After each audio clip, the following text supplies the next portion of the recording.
how to add a custom location on Snapchat. So if you want to add a custom location on Snapchat, then first open up your Snapchat application and make sure you have turned on your location. And after turning on your location, now you can simply take a snap and then go for the right corner, which has a bunch of options. Go for stickers, and then here you will have location option. Choose location,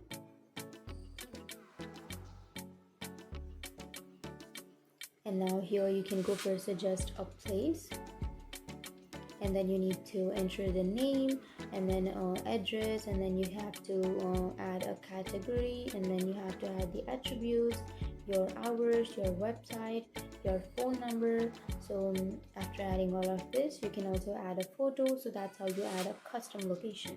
And after submitting this, you can add your custom location.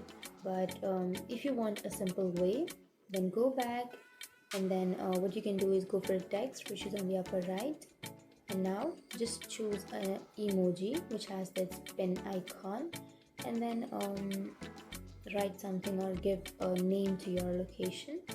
For example, I'll be choosing home, but you can have any other name.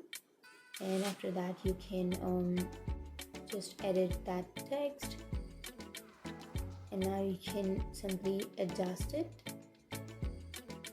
and add it wherever you like. So that's it, and now you can simply send that. So after sending, let me tell you one thing, that if your friends tap on that location, then it won't show you, or it won't take you to any link or any location. But it's just like a showcase. It's just a fake or a custom or random location. And that's it. And if you have any questions, feel free to comment below. Thanks for watching.